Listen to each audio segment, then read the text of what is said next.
Good morning, dear friends. Today we continue to read the prophecies of Jesus before his second coming. And many of these prophecies are already fulfilled concerning Jerusalem. But the greatest prophecy of Jesus, that is the Son of Man coming in a cloud with power and great glory. This is the second coming of Jesus. Jesus has already told us that he is coming again to this earth. Already Jesus came into this earth 2000 years ago, but that time he came for the forgiveness of sins.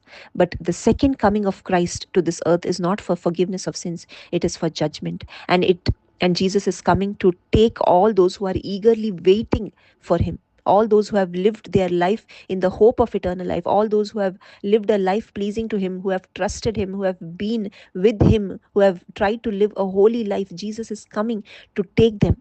And Jesus says, when these things begin to take place, straighten up, lift your heads, because your redemption is drawing near. My dear friends, we need to be prepare ourselves for the coming of Jesus, because the second coming of Jesus is very near. And how can we prepare ourselves? Straighten up your lives. We need to straighten up our lives. We need to lift our heads. We should stop living these crooked lives that we are living. We should stop putting our heads down and living in sin.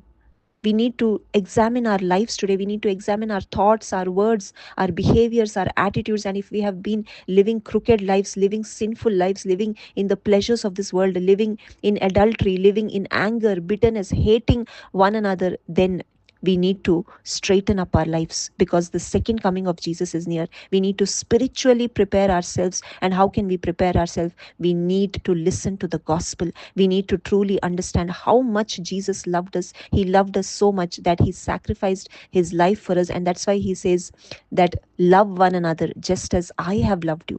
And to understand that great love of Jesus, we need to understand the message of the cross. Only then we can truly repent of our hearts, from our hearts. We can truly repent of the sinful life that we are living in. And when we truly repent, when we hear the gospel, we receive the Holy Spirit. And the Holy Spirit will help us to live a life pleasing to God. My dear friends, the second coming of Jesus is near.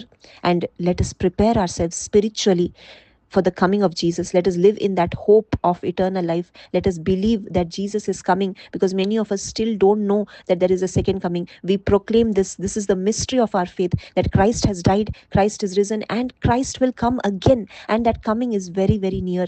My dear friends, let us not waste our time being indulged in the pleasures of this world, but let us analyze ourselves. Let us straighten up our crooked lives, and let us live lives pleasing to him. Thank you. God bless you.